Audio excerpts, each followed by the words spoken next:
Hello friends, പുതിയൊരു വീഡിയോയിലേക്ക് സ്വാഗതം. വാട്സപ്പിലെ പ്രൊഫൈൽ പിക്ചറിൽ വന്നിരിക്കുന്ന ഒരു അടിപൊളി അപ്ഡേറ്റിനെ കുറിച്ചാണ് ഇന്നത്തെ വീഡിയോയിൽ പറയുന്നത്. അപ്പോൾ എന്താണ് നമുക്ക് ഈ പുതിയ അപ്ഡേറ്റ് എന്ന് നോക്കാം. ഇതിനായി നമ്മൾ വാട്സപ്പ് ഓപ്പൺ ചെയ്തതിന് ശേഷം സെറ്റിംഗ്സ് എന്നതിൽ പോകുമ്പോൾ ഇവിടെ നമ്മുടെ പ്രൊഫൈൽ പിക്ചർ എല്ലാം കാണാൻ സാധിക്കും. ഇതിൽ ജസ്റ്റ് ടാപ്പ് ചെയ്യുക. അതിനുശേഷം താഴെ നമുക്ക് ഇവിടെ എഡിറ്റ് എന്നൊരു ഓപ്ഷൻ വന്നിരിക്കുന്നത് കാണാം. ഈ എഡിറ്റ് എന്നതിൽ ടാപ്പ് ചെയ്യുമ്പോൾ മുകളിലായി എഡിറ്റ് എന്നൊരു ഓപ്ഷൻ വന്നിട്ടുണ്ട്. ഇതിൽ ടാപ്പ് ചെയ്യുമ്പോഴാണ് നമുക്ക് ഈ പുതിയ ഫീച്ചർ എല്ലാം വന്നിരിക്കുന്നത് കാണാൻ സാധിക്കുക. അതായത് നാലാമതായി ഇപ്പോൾ നിങ്ങൾക്ക് ഇവിടെ ക്രിയേറ്റ് AI ഇമേജ് എന്നൊരു പുതിയ ഓപ്ഷൻ കൂടി കാണാൻ സാധിക്കും. ഇവിടെ ജസ്റ്റ് ടാപ്പ് ചെയ്യുകയാണെങ്കിൽ ഇപ്പോൾ നിങ്ങൾക്ക് ഉദാഹരണമായി ഞാൻ ഇവിടെ ഇമേജിൻ എന്നൊരു ഓപ്ഷനാണ് വന്നിരിക്കുന്നത്. ഇതിൽ ഇപ്പോൾ ഞാനിവിടെ മോഹൻലാൽ എന്ന് ടൈപ്പ് ചെയ്യുകയാണ്. അതിനുശേഷം ഇവിടെ നെക്സ്റ്റ് എന്നതിൽ ടാപ്പ് ചെയ്യുമ്പോൾ നമുക്ക് ഇപ്പോൾ കാണാം മോഹൻലാലിൻ്റേത് പോലുള്ള കുറച്ച് AI ഇമേജസ് എല്ലാം ഇവിടെ ക്രിയേറ്റ് ആയിട്ടുണ്ട്.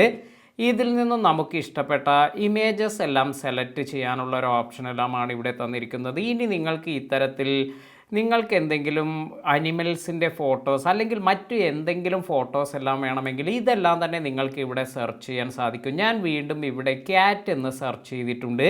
ഇത്തരത്തിൽ ക്യാറ്റ് എന്ന് സെർച്ച് ചെയ്യുമ്പോൾ നിങ്ങൾക്ക് ഇവിടെ കാണാം മനോഹരമായ നല്ല നല്ല ക്യാറ്റ് പിക്ചേഴ്സ് എല്ലാം ഇവിടെ വന്നിട്ടുണ്ട്.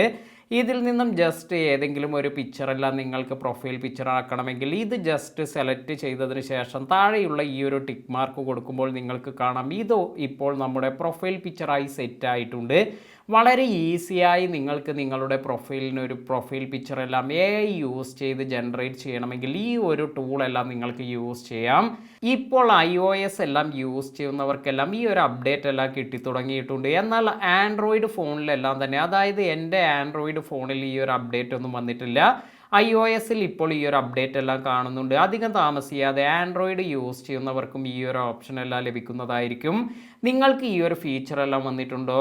നിങ്ങൾക്ക് ഈ ഒരു ഫീച്ചർ എല്ലാം വന്നിട്ടുണ്ടെങ്കിൽ താഴെ കമൻറ്റ് ചെയ്യുക. വീഡിയോ ഉപകാരപ്പെട്ടുവെങ്കിൽ ലൈക്ക് ചെയ്യാനും മറ്റുള്ളവർക്ക് ഷെയർ ചെയ്ത് കൊടുക്കാനും മറക്കാതിരിക്കുക.